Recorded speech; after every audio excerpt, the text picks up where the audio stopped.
Assalamualaikum warahmatullahi wabarakatuh. Hai sedulur semua, gimana kabarnya? Bertemu lagi dengan Lawu di kesempatan yang luar biasa ini.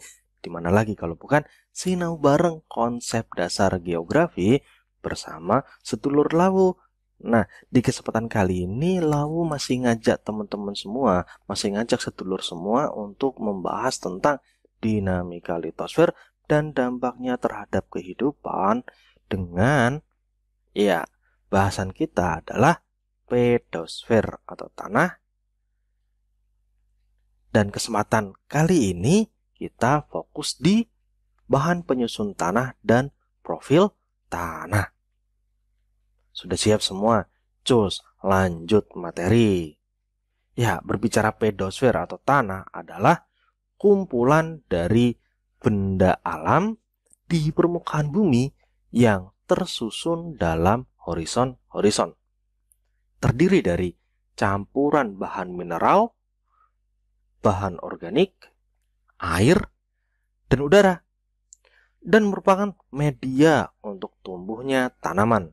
Artinya, tanah yang kita injak setiap hari, tanah yang kita lihat setiap hari itu terdiri dari 4 komponen: bahan mineral, bahan organik, air, dan udara.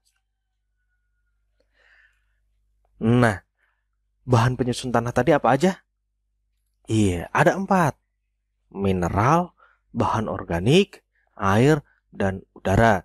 Nah, diagram ini menunjukkan bahwa ini adalah penyusun tanah atau komposisi tanah yang ideal.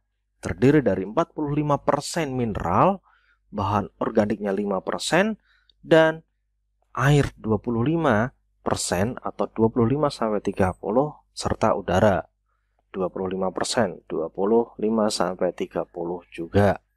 Nah, masing-masing meskipun ada komposisinya yang banyak, ada komposisinya yang sedikit, memiliki peran penting dalam tanah. Apa aja?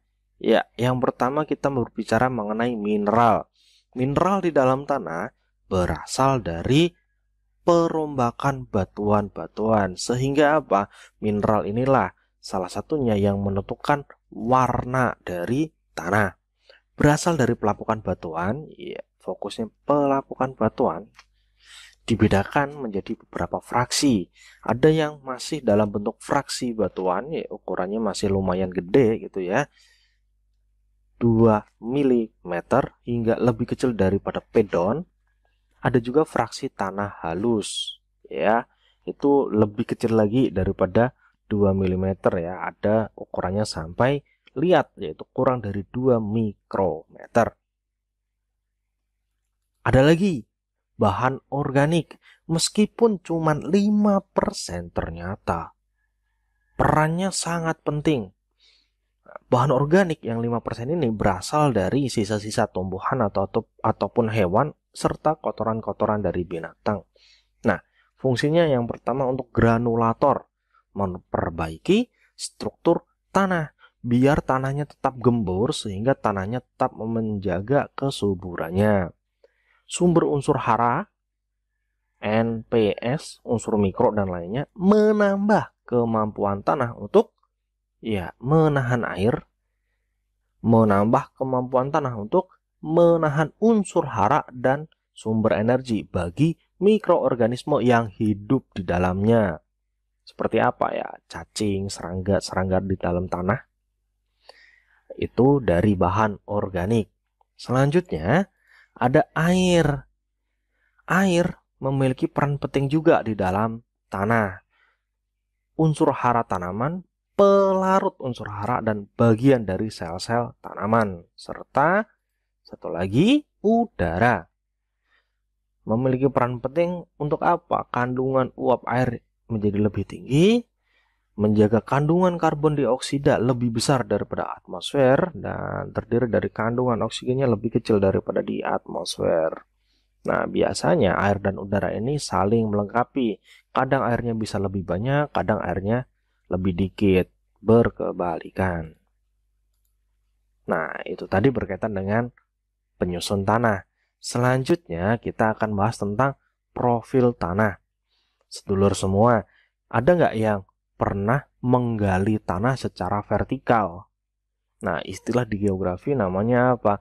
Penampang melintang tanah. Ya, tanah kalau dipotong secara melintang, secara berdiri begitu ya, ternyata bisa menunjukkan berbagai lapisan. Nah, lapisan-lapisan ini bisa kita amatin dari apa? Salah satunya dari warna tanah yang nampak. Nah, ada yang masih berbentuk seperti batu-batuan begini, ada yang sudah berbatu tetapi sudah ada warna lain dalam tanah gitu ya. Kemudian ada warna lain lagi. Kemudian ada paling atas ada serbuk-serbuk seperti ini. Nah, ini adalah profil tanah. Yang paling bawah, iya, diawali profil tanah dari horizon R atau batuan induk. Ini adalah batuan yang menjadi dasar terbentuknya tanah. Nah, dari batuan itu akan mengalami proses pelapukan, akhirnya menjadi horizon C, bahan induk tanah.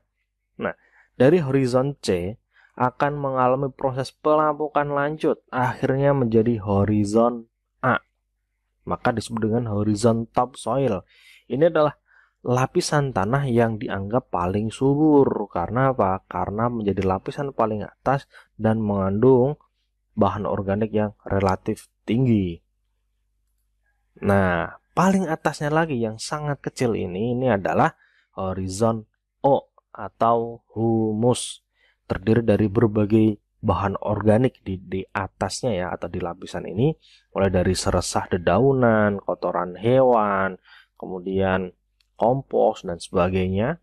Mikroorganisme juga tumbuh sangat banyak di sini, lapisan A dan lapisan O. Nah, di lapisan A jika sudah sangat lama proses pembentukannya, maka akan terjadi proses yang namanya eluviasi, pencucian, maka disebut dengan lapisan horizon E. Horizon yang telah terjadi proses eluviasi, pencucian.